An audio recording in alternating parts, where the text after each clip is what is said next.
Om Shanti. Welcome to Shantivan. Welcome to Madhuban.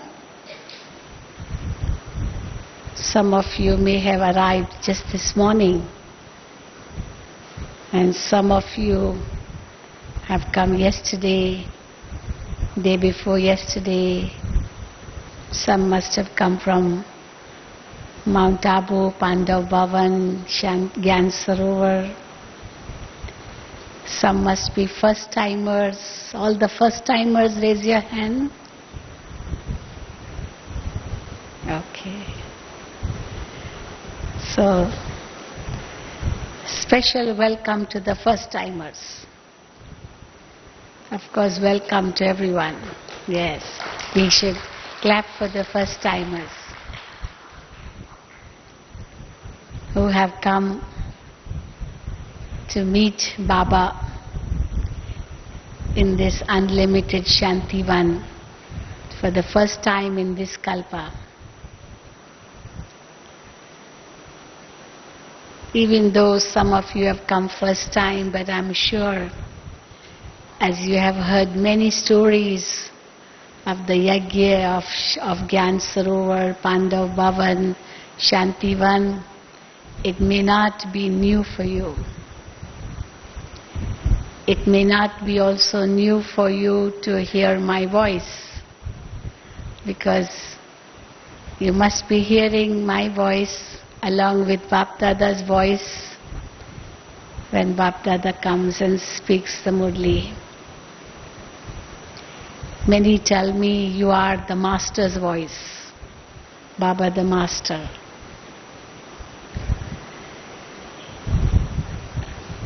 I will once again introduce myself. Sister did introduce, but I would like to make it more specific. The name of this body is Sheilu Behn. Sheilu. Sheila, that's the real name, but everybody calls me with love Sheilu. Sheilu Behn. And I'm with Baba for the past 50 years, to be exact. I came end of 59 for the first time, and I feel very honored, privileged to really say that I was born in Baba's lap, Brahma Baba's lap. I went in Baba's lap and I felt I found my real father. Because Baba also told me the child has come back to the father.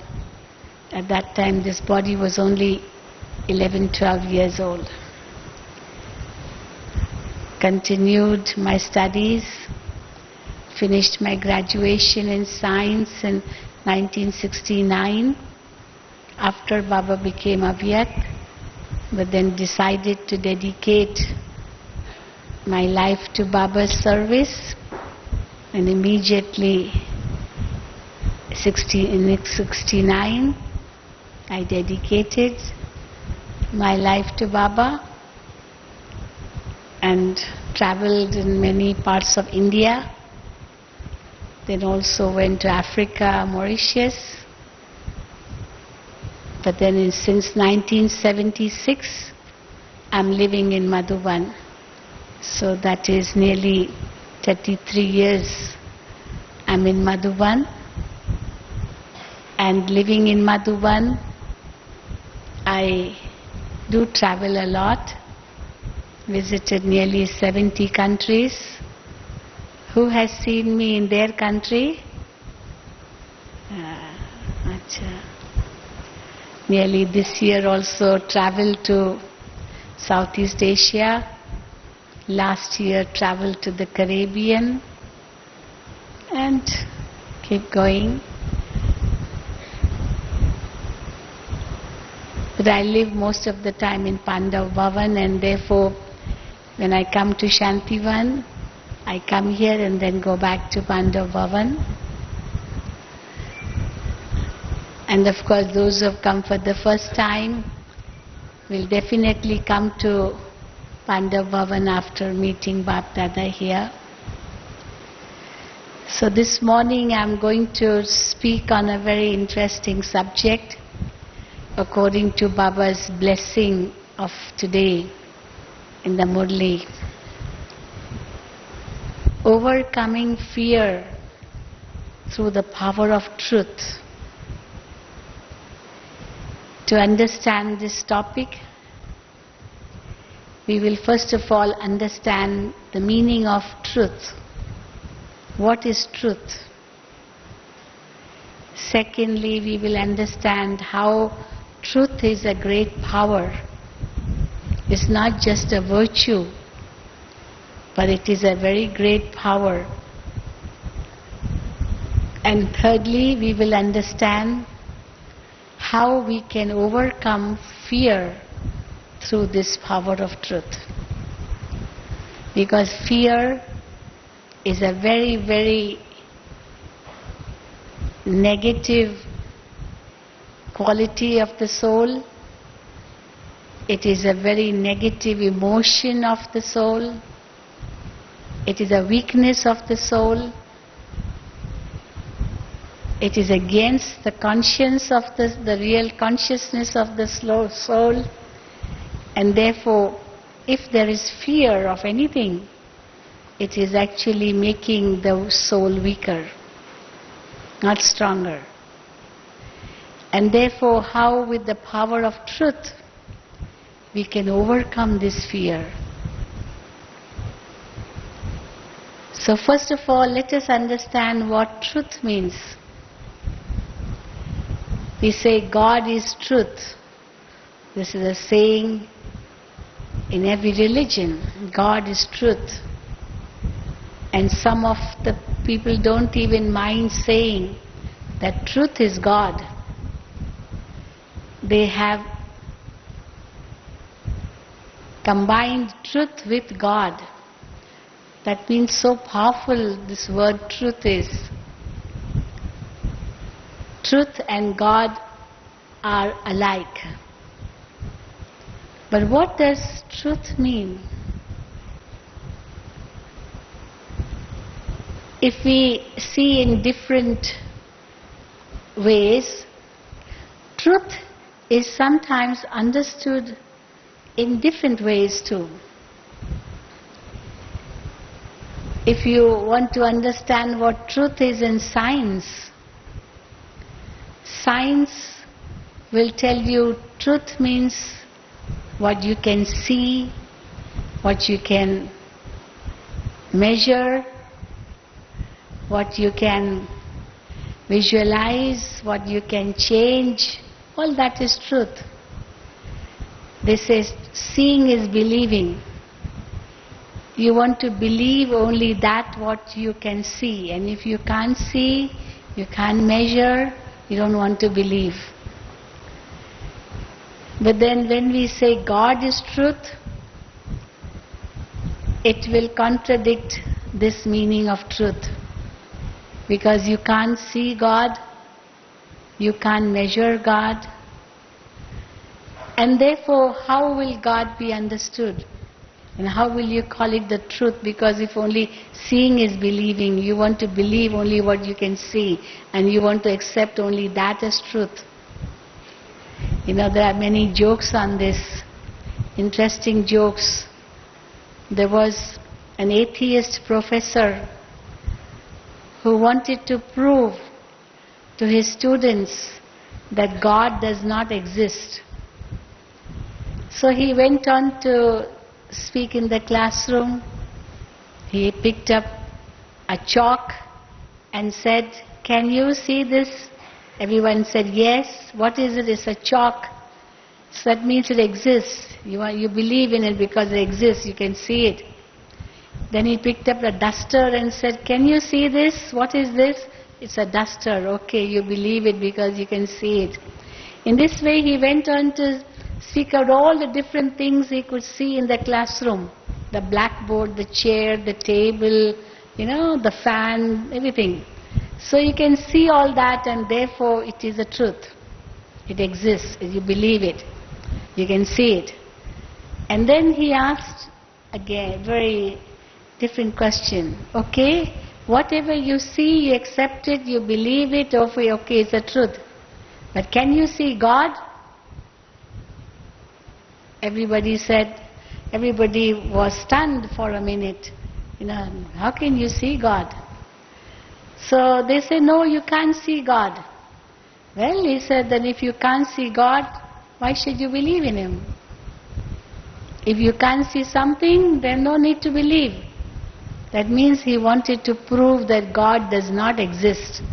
There's nothing like God. Everything is science, And there was one very clever student. He came up and said, very good, sir, you gave a very good speech, but I wish to ask you something.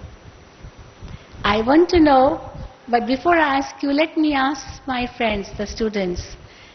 He repeated the same thing. Can you see this? Okay, it exists, it is the truth. And then he added, he said, can you see our teacher's brain? And everyone said, no. So what does that mean?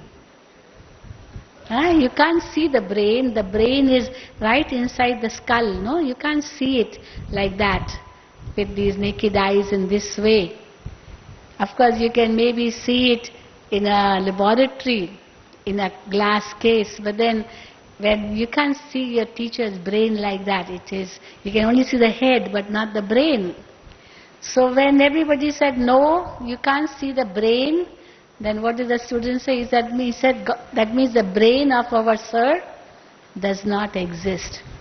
So this is a very, very wrong way of trying to give some logic. Because you can't see everything with these naked eyes. It's impossible. Even otherwise, even physical eye things you can't see everything with these naked eyes. Some are so tiny, you need a microscope to see. The eyes can't see without the microscope. Some of the things are so far, even if they exist, but then they are so far, the eyes can't see everything. You need a telescope. Binoculars, big telescopes people have to see the stars and all that. You can't see with these naked eyes. Okay, what about this sound? You can't see it, you can only feel it, you can only hear it. So everything you can't see. If everything also you cannot measure, how can you measure? How will you measure how much is the heat in the sun? It's endless. No measuring tape or measuring instrument will be able to measure. When it goes there, it will melt. Even though scientists have tried to say to some extent that this is the amount of heat in the sun and so on. Okay, you can measure heat, but can you measure cold? You cannot measure cold. So you can't say that cold doesn't exist. It exists, but you can't measure it. You only measure heat. So many things, if we really want to say you can see it or you measure it only, then you want to believe it, it's not the right approach. It's not the right way to give any definition of truth. So science is not complete to explain what truth means. But then you go to other fields. For example, in politics, people talk a lot about truth. I'm speaking the truth. I'm speaking the truth. But then what is the truth in politics? It's the majority which wins. Majority raise their hand and everything goes on that side. If minority, even if they are right, but because they are in a minority, they will not, whatever they say will not be accepted, their voice will not be heard. Only who are in the majority, their voice will be heard. So it is majority wins and that is the truth, however wrong it may be. That's what we are seeing in politics today. So again, that is not the truth. Then what do we see in judiciary, in law, evidence? Even if someone has not committed a murder, but many people are saying that he has committed, and even if he hasn't, they will still punish him for it. And somebody has committed a murder, but no evidence, no, want to say anything. Then, even if he has committed, he will be saved. So, where is the truth? Truth is not just this. Somebody may say, when he defines truth, means he will say, whatever is as it is, in whatever way it is, if it is described or defined in that same way, that is the truth. Now if I say this is a hall, and these are bricks and chairs and tables and sofas and windows and doors, and I just describe this because I am able to see it accordingly, well, of course it's a truth in a way. But every moment everything is changing. Everything is changing. So if after 8 days or 10 days and I still describe this hall in the same way, it's not the same. It has changed completely.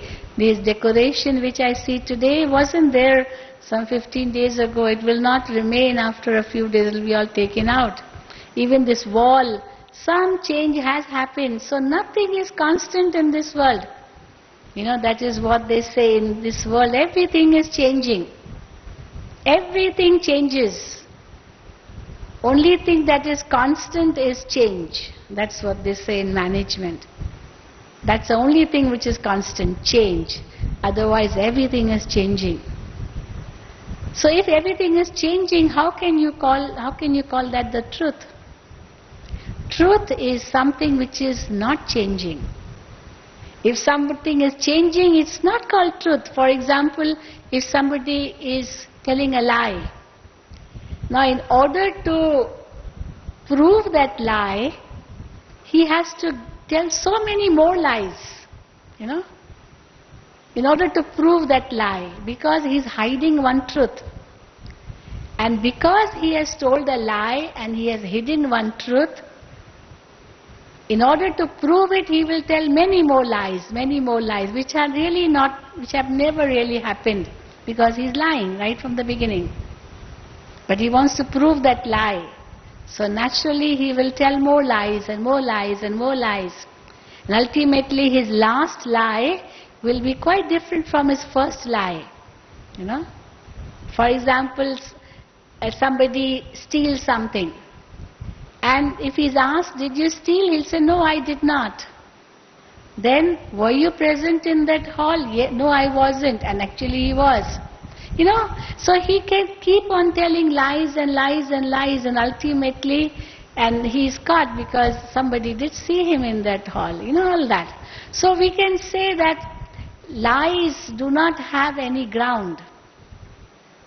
Don't have any ground because they are not stable. But if somebody is speaking the truth, means in whatever way he saw, in whatever way it happened, how it happened, in what time it happened, all that, whatever he understands, he tells that. He doesn't have to change his statements because he is speaking the truth. So the definition of truth is that whatever it is, in whatever way it is, it should be like that all the time, and therefore he is describing it. And that is the truth. So when I understand about matter, spirituality says that matter is untruth because it is changing all the time. And science says this is the truth.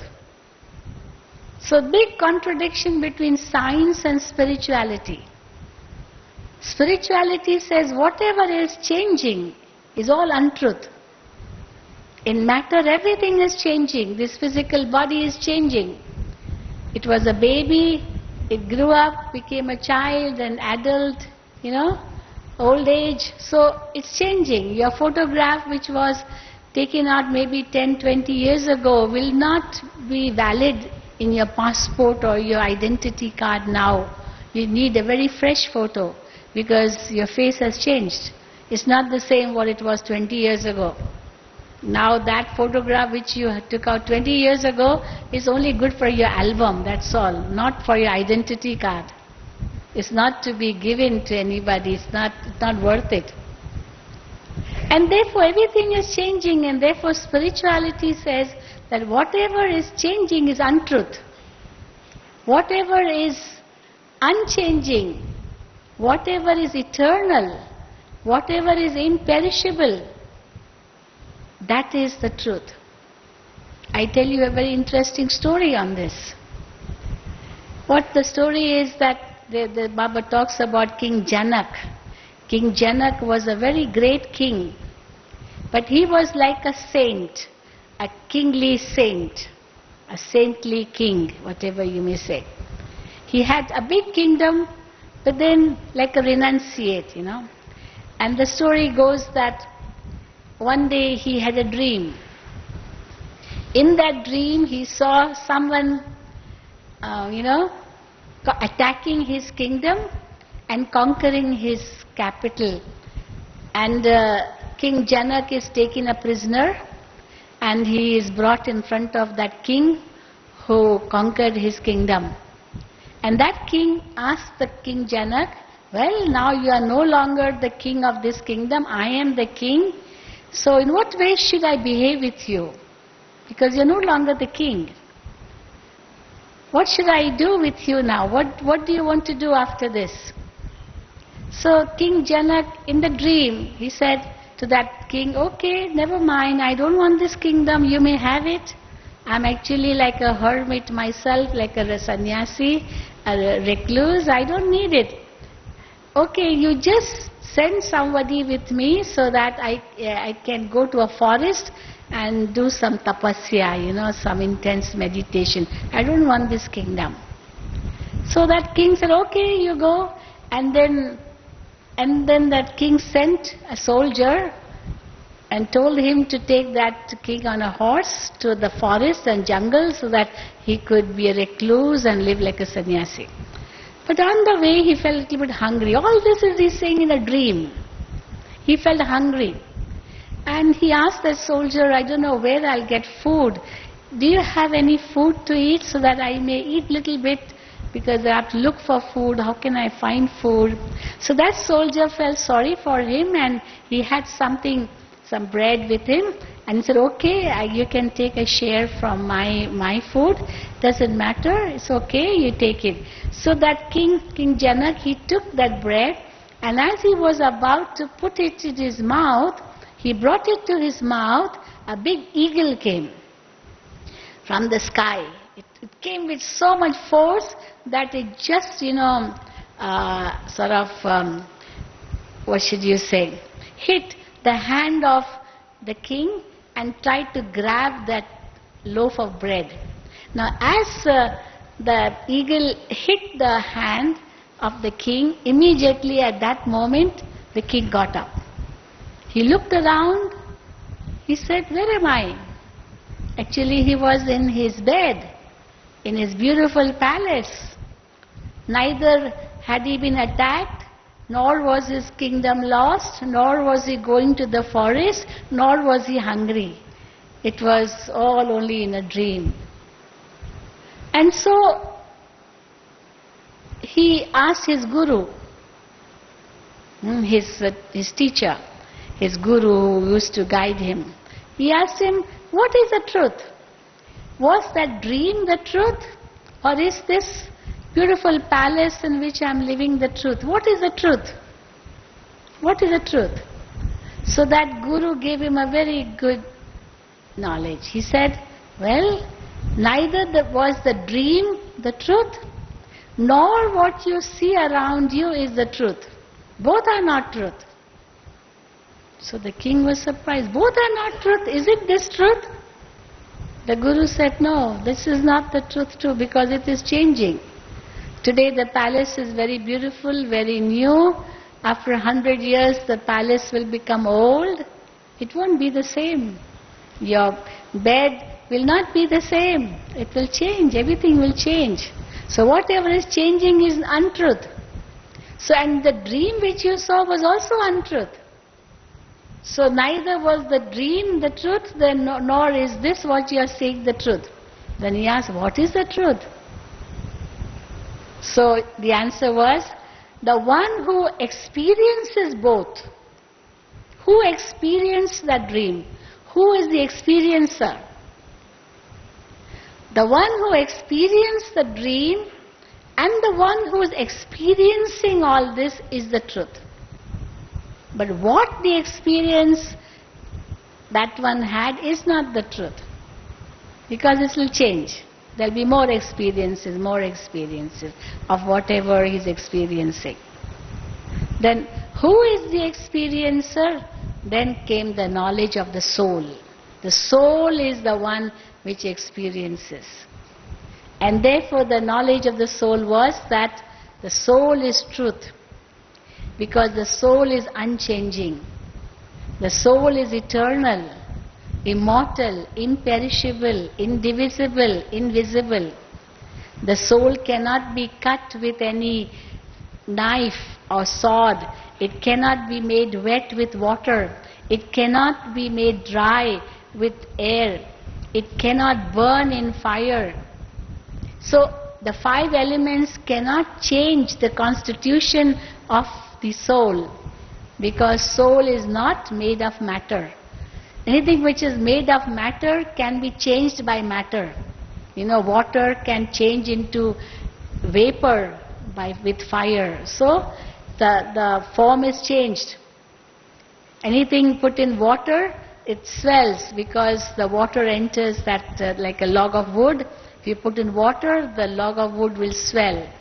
So matter, whatever is made of matter, it changes when it comes in connection with matter. And therefore they say, according to spirituality, whatever you see, whatever is of matter is all changing, and therefore it is the untruth. But Baba gives us another definition. Baba says even matter is truth, in a way. Why matter is also the truth?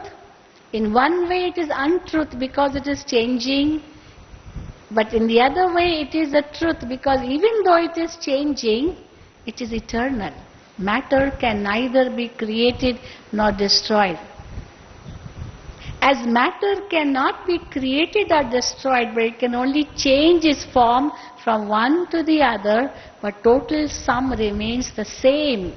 So if it remains the same, that means it is the truth. So even matter is the truth. But half of the definition is it is changing, and therefore spirituality says this is untruth. And Baba says, no children, even this is the truth. Because everything has to come back. It's a cycle. In the cycle, everything comes back. So whatever goes is not lost forever, it has to come back. So when it comes back, it is the same, what it was 5,000 years ago, as Baba says. So nothing is lost. And therefore even this is the truth. Drama is the truth. Soul is the truth. Matter is the truth also. Nobody created it, nobody destroyed it. So spirituality gives the true definition of truth. But then science will say also the definition of truth in one way, that everything is eternal. Nothing is destroyed forever. So Baba says that matter is the truth, soul is the truth, but then the difference between soul and matter is that it is always changing physically. The soul is the truth, but then even the soul goes through stages of golden, silver, copper, iron. It goes through different stages. But then the highest one, the third one, the Supreme Soul, is the unchanging one. Not only the eternal, the immortal, the imperishable, the indivisible and the invisible one, but also never changing in the qualities, never changing in the stages as well. So matter changes in the qualities, soul changes in its stage, but the Supreme Soul changes in neither. And therefore it is said, God is the truth. Why is God the truth? Because God is complete. God is unchanging. God was, what is, and will be the same. Time factor cannot change the qualities of God, cannot change the stage of God, cannot change anything of God. And that is why it is said God is the truth. So when I understand truth, the aspect of knowledge, truth in this way. And then I understand through knowledge that I, the soul, am also the truth. I am never created, I never die. And but now I have forgotten that truth. And therefore, I feel I'm impure, I'm bad, I'm vicious, I'm weak, I'm this, I'm that. All the negativity has entered into me because of body consciousness. As Baba said, it is like an alloy in the gold. The gold is pure gold. But when alloy mixes, of course the carats of the gold decrease from 24 carats to 18 carats to 14 carats to 9 carats and so on, and becomes then like iron, because silver, copper, iron, all other metals are included in the gold. And therefore the value of gold also decreases. But then that gold can be brought back to its original stage by putting it in fire. And the alloy is removed. When the alloy is removed, the gold becomes pure gold once again. So just as we give this physical example, we can talk about the soul in this way too. That the soul is not impure in its original nature. In its original nature, it is very pure. So purity, peace, love, happiness, joy, power, all these qualities we are aspiring for, they're already within the soul. You don't have to look for them outside. But you have to look for them within. And how will you find them within? By just becoming aware that you are it. And once you are aware, you experience it. Because what you think, that you become. You can never experience peace if you think about peacelessness. You can never experience love if you think about hatred. You can never experience happiness if you think about unhappiness. So whatever you think about, you will experience that. And therefore Baba is saying, change your thinking, change your consciousness, change your attitude. So who will change? The soul will change. But the Supreme Soul, Shiv Baba, the ever-truth, he doesn't have to change. And the main reason, as Baba gives, is I don't come in the body in the cycle of life and death, birth and death, but you children come, and therefore you forget. So you have to just remember. So this is awareness and unawareness, the game of awareness and unawareness.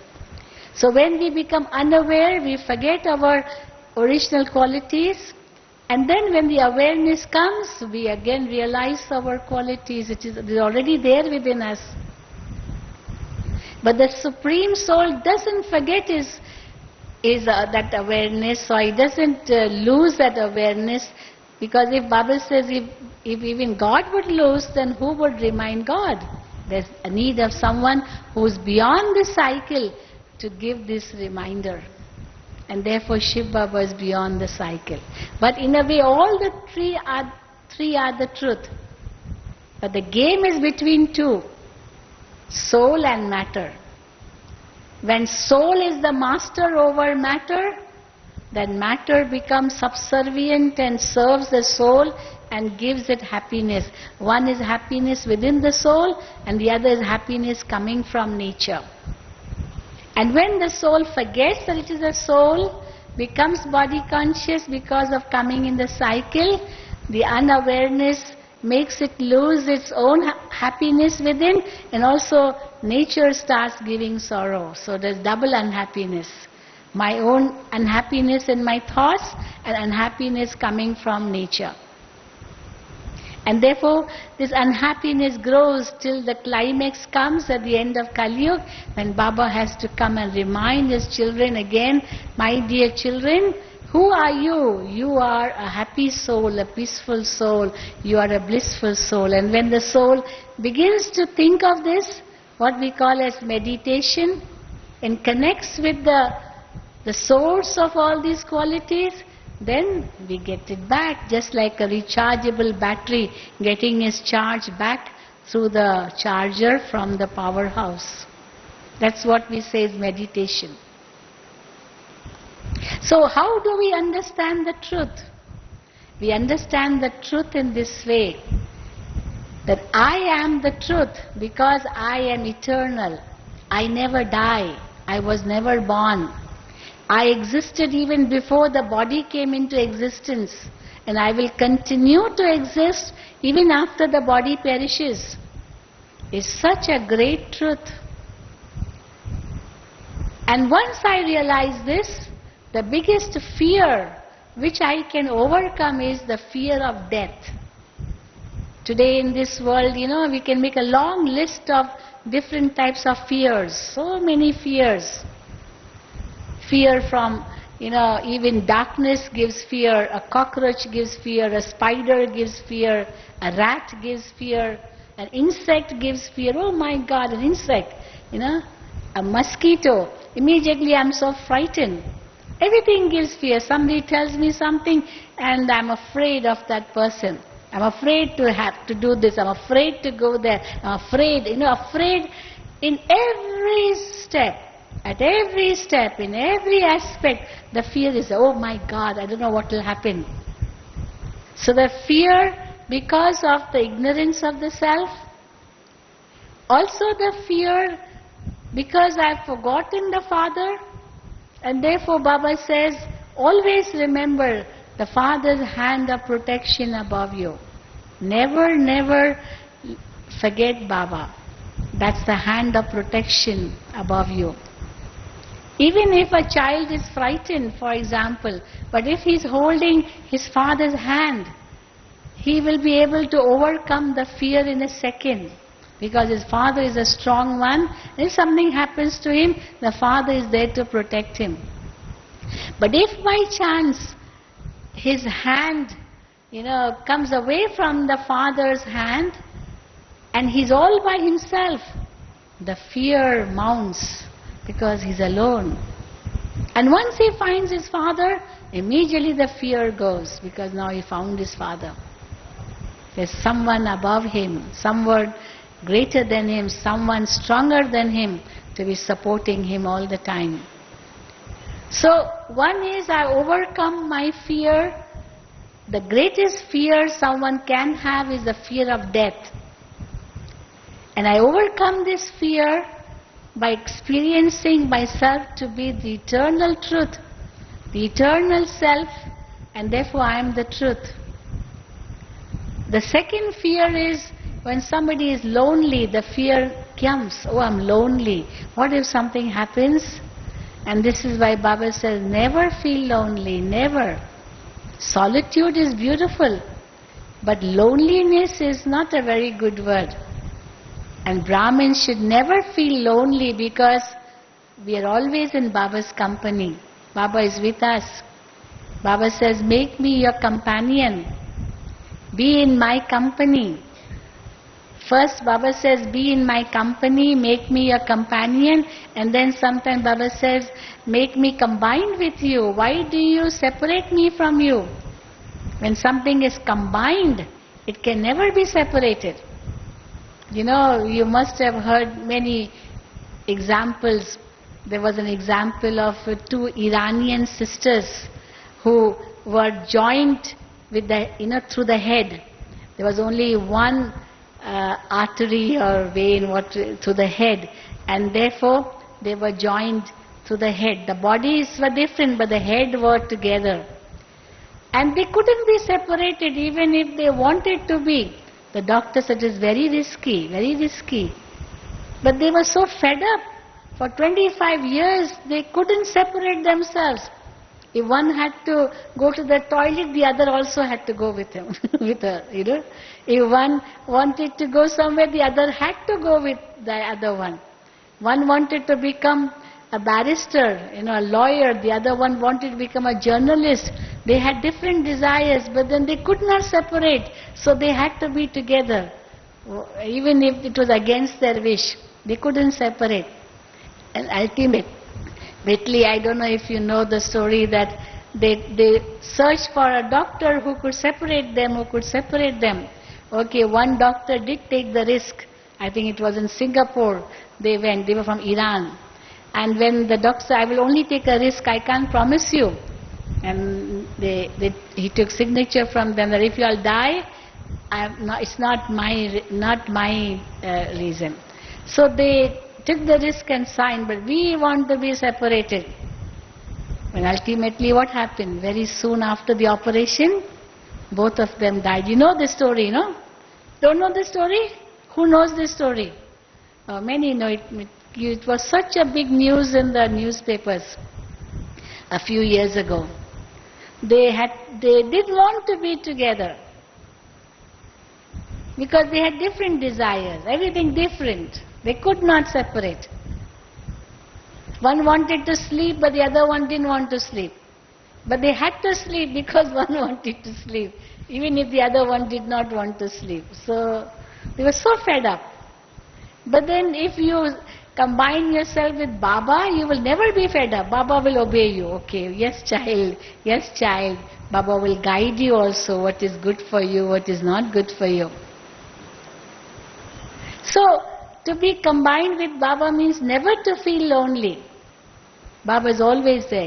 In Bhakti they say God is watching you. So we ask those people, okay, if God is watching me, what is He doing? If He's watching me, in what way does it matter? Okay, let Him watch. But in what way? What is the reason for His watching? Does He help me? Just watching, in what way is going to help me? But if He's helping me, then never mind if He's watching me. Like a child is being watched by the mother, and the child, when it's falling, the mother will just hold it, pick it up. It won't allow the child to fall. So that watching is good. But if God is watching me only wanting to see where I'm committing sins, where He has to punish me, where He has to, stop me and all that, well, that is not good anyway. He must help me. Just watching is not sufficient. Is He helping me? Some say yes, some on the contrary say God does everything. If I'm lifting my hand, it's God who's lifting this hand. It's God's power who's lifting this hand. If it wouldn't be God's power, this hand wouldn't lift. You say, how can this be God's power? If God's power is lifting this hand, then this hand can slap someone. You mean God's power is slapping that someone? This hand can raise and kill someone. Does God do the job of killing someone? But this hand can also raise and bless someone. So which act is God doing? Blessing or killing? Or is both being done by God? And if killing is also being done by God, then the policeman catches that killer and sends him to jail. So the policeman is also doing the work of God. The jailer is doing the work of God, the lawyer, the judge, all those doing the work of God. Then if everything is being done by God, then is it all a one-man show? Then why catch someone? Why send him to prison? Why punish him? Why? Because it's the same one doing everything. So it makes no sense whatsoever. But now we understand that God is with me. Like Baba says, is the Karan Karavan Har, He does and gets done. So it's not that literally when I'm raising my hand, it's God who's raising my hand. It's the soul which is raising the hand. If the soul wouldn't be in the body, this hand would not rise. It's the soul which decides, which has a choice what to do and what not to do. But then, if I'm in the remembrance of Baba, Baba is there to guide me, to give me the touchings, to help me, to protect me. So this is understanding truth, and with that power of truth, overcoming the fear through knowledge, with knowledge or in knowledge, and yoga. So yoga also means connection, communion, combining the self with Baba, having faith in one Baba and none other. It's all part of yoga. Now we come to this aspect of dharana. How truth helps in dharana, in inculcating virtues, other virtues. Baba comes and tells us, children, you are not this body, but you are a soul. This is such a big truth. Till now we were in the wilderness, we were like all lost, we were all experiencing untruth because we were considering ourselves to be the body. You know, very many people when they are arguing with somebody, they say, but I'm telling you the truth. I'm telling you the truth. You know, and then he'll get so angry. He says, I'm telling you the truth. If somebody is speaking lies, he'll get so angry. You are speaking lies. You are speaking lies. And I'm speaking the truth. But actually both are speaking lies. Why? Because if I say I'm speaking the truth but I'm saying it with anger, that means I am speaking lies because I'm in my body conscious state at that time. If I'm in my soul conscious state, I will never get angry. When I'm in my soul conscious state, I'm peaceful. But when I'm body conscious, I'm definitely angry. So if somebody says, I'm speaking the truth, but says it with so much force and anger, actually he is speaking the untruth because he is considering himself to be the body. And there are people who say, I never tell lies, I never tell lies. I always speak the truth. But they speak the biggest lies. Why? Because right from morning till night, they identify themselves with the body. I'm Mr. So-and-so, I am a doctor, I'm an engineer, I'm this, I'm that. I. And Baba says, this word I, you know, Baba said in today's slogan, change I into what? Yours. You heard the slogan? Change I into you, yours, you. If you say I, then you will be burdened. But if you say you, your big mountain will change into a molehill. It will become so easy. So where the ego of I comes, that is all untruth because I'm not the body. I'm the soul. So this is the biggest untruth, biggest false, biggest lie when I'm identifying myself with the body. So right from the beginning till the end of life, people are speaking lies. Where is the truth? Because they don't know the self. And the second untruth is, for everything they'll say, this is mine, this is mine, this is mine. So Baba said, I and mine, these are the two doorways to hell. The two doorways to sin, I and mine. They say to steal is a sin, to tell lies is a sin. Of course it's a sin to tell lies, but then as many times I say I in a body conscious way, I am telling a lie, I am committing a sin. Secondly, if I say mine, even that is speaking a lie because it's committing a sin, because nothing really is mine. Anything which is physical doesn't belong to the soul. The soul never brought it, nor will the soul take it back to the soul world. My possessions, my property, my land, my car, my house, my money, I never brought with me. I'm using what somebody else had used before me. And once I'm away, I'm gone, somebody else will use after I'm gone. That house, supposing it's my father's house. So my father died and I got that property, I got inheritance, and I'm now living in that house, and then after this body dies, my children will take this house, so I never brought the house, nor will I take the house. It will remain where it is. So and if I say mine, mine, mine, that as many times I'm saying mine, which is attachment, which is possessiveness, that many times I'm committing sins. And therefore again a very big lie by saying mine, because it never belonged to me and it will never belong to me after I leave. And therefore Baba says, what is the truth? The truth is that you are an eternal soul. You are the child of the Supreme Soul. You are an actor on this world stage. You have come from the soul world. You are the embodiment of peace and love and bliss. This is the truth. And this is unchanging. It never changes. It was the truth, it is the truth, and will continue to be the truth forever. And if I stand on this truth, then nothing can shake me in the world. If I am shaken, if I am afraid, it is because I have forgotten this truth.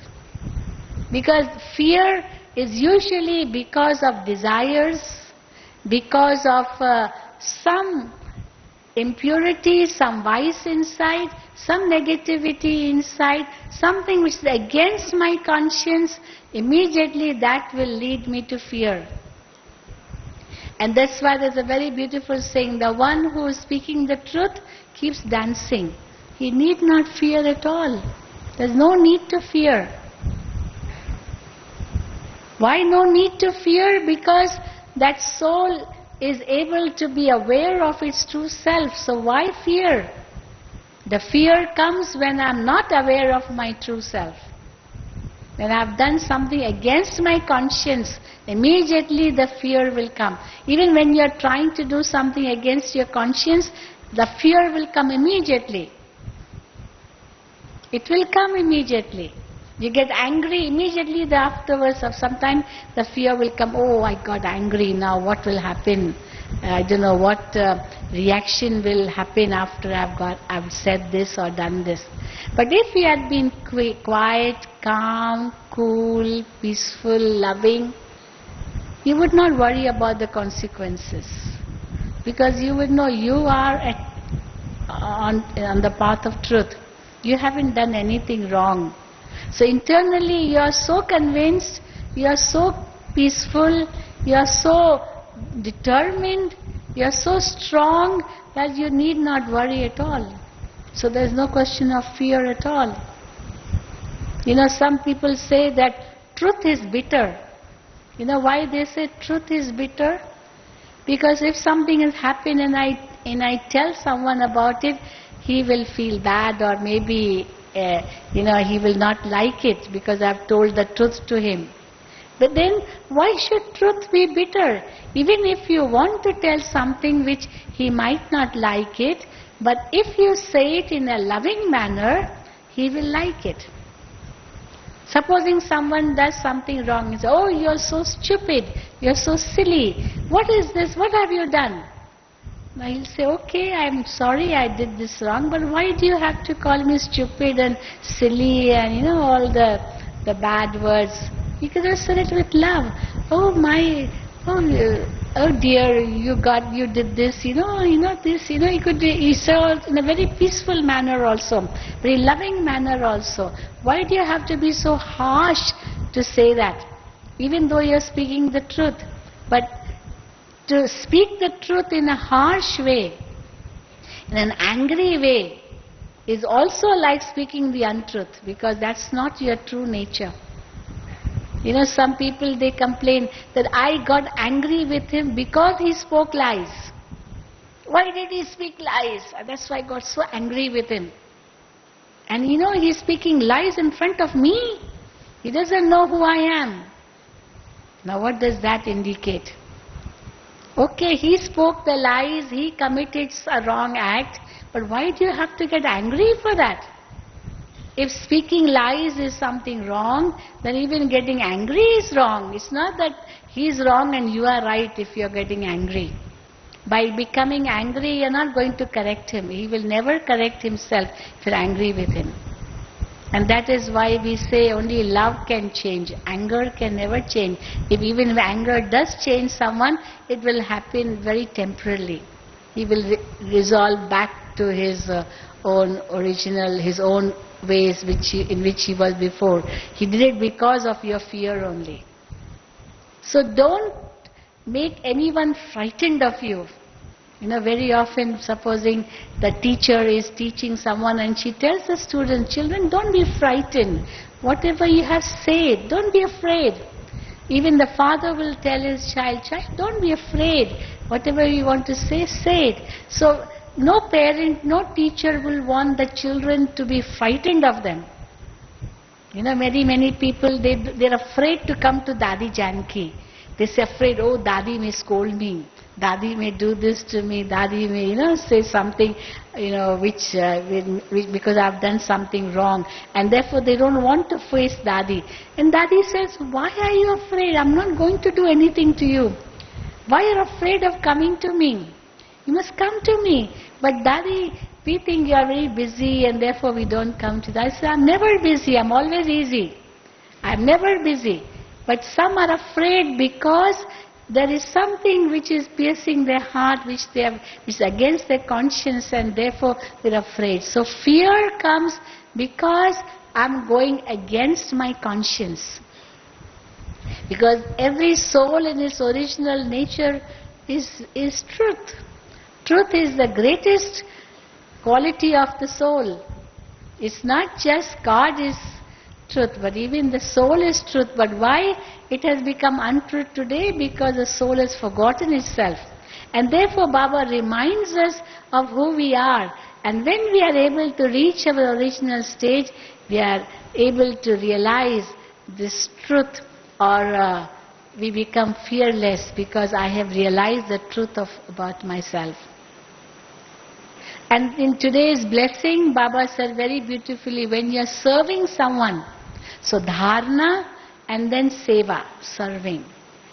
Dharana is all the divine virtues which come with this virtue of truth, that I am a soul. And then when you are serving other souls, like Baba said in today's blessing, be fearless. But then don't be fearless to the extent that you just say what you want to say. You have to check. You have to see the other person's stage. You have to feel his pulse, Baba said in the blessing. Feel his pulse, see his stage, see the situation, see the atmosphere, and then you serve that person or give jnana to that person. You have to understand that soul first. Supposing someone is a very strong Christian, he believes only in Christ, and you tell him, no, Christ is not God, Shiva is God. He'll say, I don't want to listen to you. You don't have to say that. Of course you're speaking the truth, but he doesn't know the truth, no? So you'll say, Christ is not God and Shiva is God. He'll say, but I don't want to believe this, I don't want to accept it. So you don't have to say this phrase immediately, Christ is not God. Praise Christ in a very positive way. See how the greatness of Christ. But then you can add after that, well, even Christ remembered the Supreme. When he was being crucified, he said, Father, forgive them for their doings. So whom did Christ remember? Say it in that way. And immediately they'll start wondering, oh, Christ also remembered someone. So whom did Christ remember? For whom did Christ say God is light? So that one, that God, lead me thy kindly light. So thy kindly light, who is that thy for whom Christ said, lead me? So here we understand how to serve other souls. Feel their pulse. They only want peace, and I talk to them about happiness. Oh, golden age, happiness, this. 108 variety dishes of food and this. He says, I don't want, he'll say, I don't want food, I don't want this. I want only peace. And you talk about food. He wants water and you give him food. He will not like it. He wants only water. So we have to feel the pulse of every soul, Baba says, and then serve other souls. If you say to somebody, God has come on earth, he'll say he's gone crazy.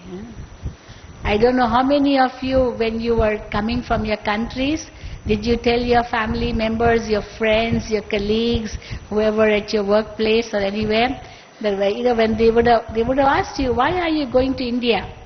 So what answer did you give? Did somebody say, I'm going there to meet God? Who said it? Who said this? I'm going to India to meet God. How many said it? Acha, you said it. That I'm going to meet God. And what was the reaction? What was the reaction? Something wrong. He's crazy. This must have been the reaction. Because when can you meet God? You can meet God only after you die. You can go to heaven only after you die. You can't go to heaven without dying. You can't meet God without dying. That's the belief. That you can't go to heaven or you can't meet God without dying. So if you are going to India to meet God, does it mean that you're going to die there? Of course, Baba says it's a living death. Anyway, it's a living death. But then to say straight away like that, people will not understand. They will think that you are gone crazy. Because whoever would ever say, oh, I'm going there to meet God, only a crazy person will say.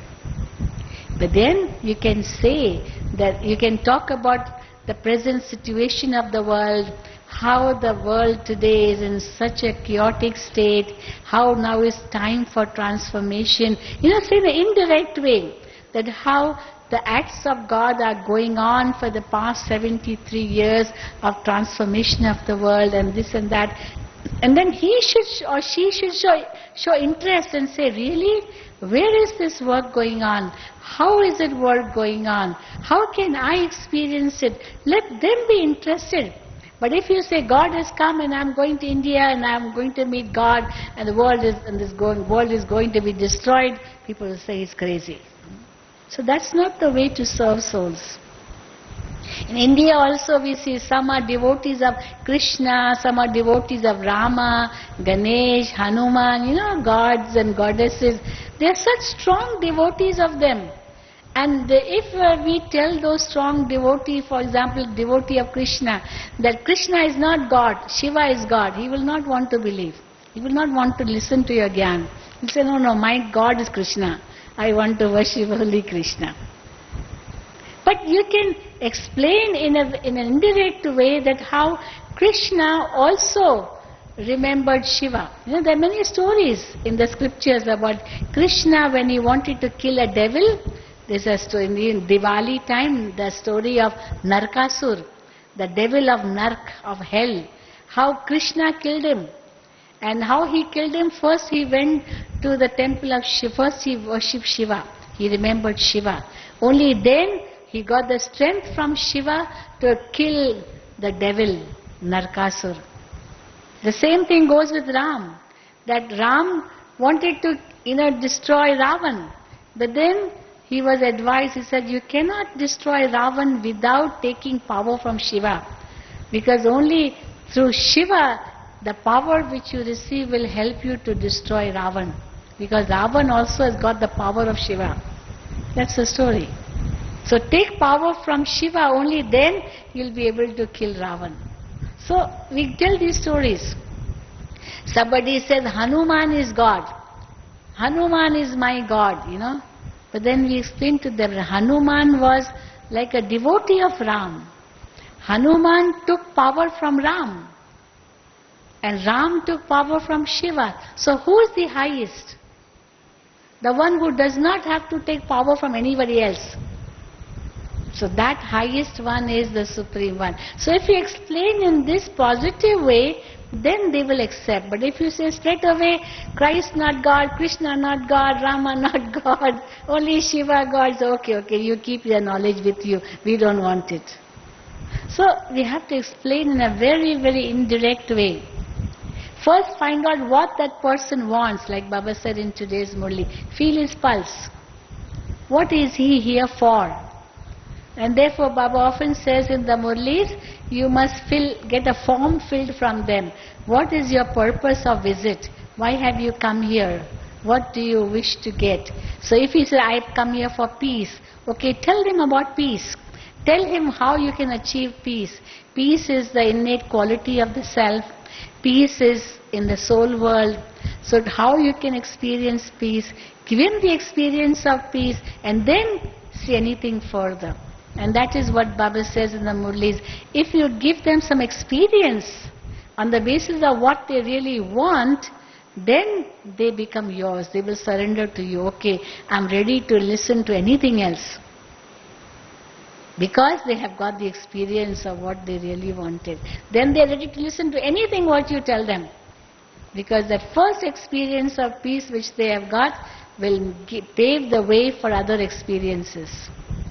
But if they have had no experience and you are just talking and talking and talking and arguing and discussing, it will reach nowhere and ultimately he will not be able to understand anything.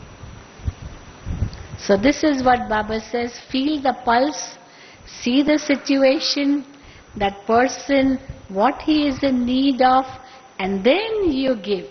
Like a doctor, he won't give any medicine to the patient. He will see what is the problem of the patient. What is the disease? What does he really need? So, because he has knowledge of all the medicines, but he won't use all the knowledge there. Only the specific problem he will deal with and accordingly give that medicine. The same thing with a lawyer. What does he do?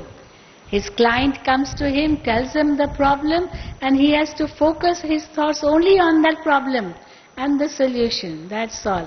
What law to imply, what law to put in so that he can save his client. He has so much knowledge of all the laws in the world. Big volumes, big books on law. But what is needed for that time? So this is what Baba is teaching us.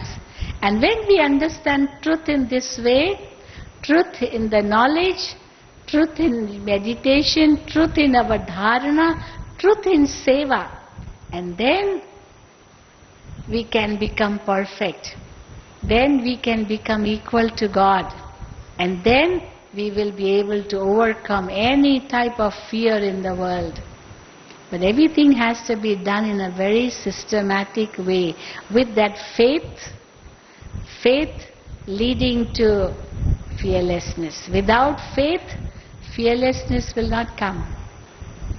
Sometimes people are afraid, oh, what should I tell him? Hope he will not mind it, hope he will not feel bad, hope he will not say anything, But say it with love, say it with that pure feeling, say it with that faith, say it with the understanding, say it with the need of the time, say it with that feeling, understand the situation, then whatever you say or do will be effective. And that will bring success. So this is how we become the embodiments of truth, the embodiments of fearlessness. Okay? Om Shanti. Do you have any questions? Do you have any questions you can ask? Yes? Anybody? Yes? I have a small clarification.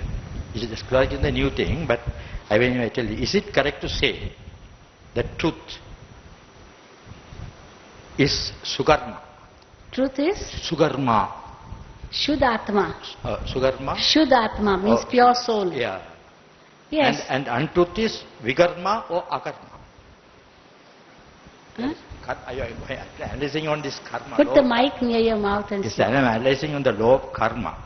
The law of karma, Sukarma, yes. And Vikarma. Vikarma and Akarma. So what I am saying is that the soul does the karma. So when the soul is aware of its true self, it will do Sukarma. But when the soul forgets itself, it does Vikarma. That means untruth means coming into the other one. Untruth is Vikarma, definitely. Like body consciousness, if I'm in body conscious state, I will do vikarma. I will do, because I'm untruth, no? I've forgotten myself. So when I'm aware of my true self, all my actions will be based on truth.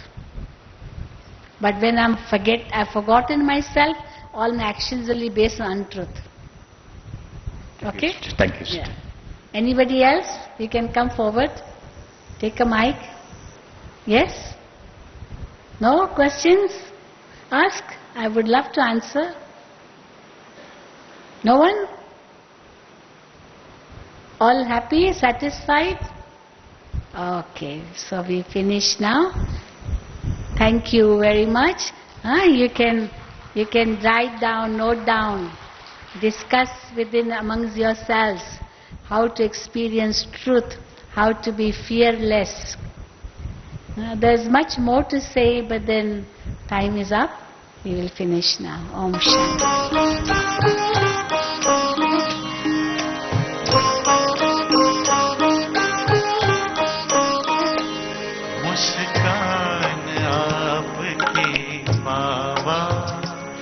जन्मों के गम हर लेती है मुस्कान आपकी बाबा।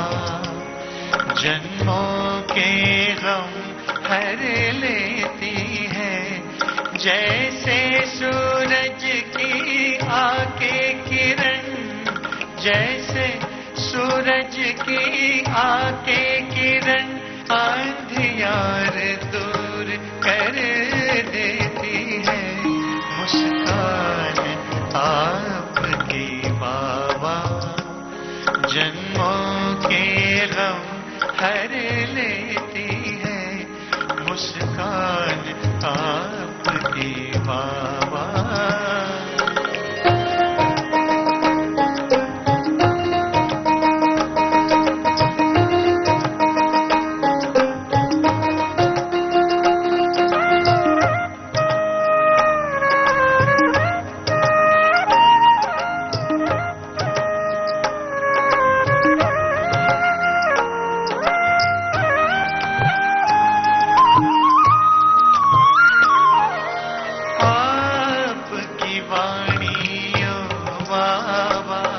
छलकाती है अमृत धारा, आपकी वाणी ओ बाबा। छलकाती है अमृत धारा, आपके नैन के नूर से है उजियारा ही उजियारा। आपके नैन के नूर से है उजियारा ही उजियारा। सतरंगी इंद्रधनुष बनकर,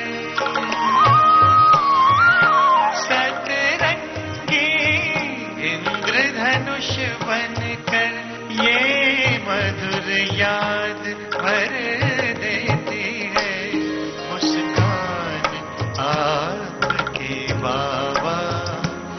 जन्मों के गम हर लेती है मुस्कान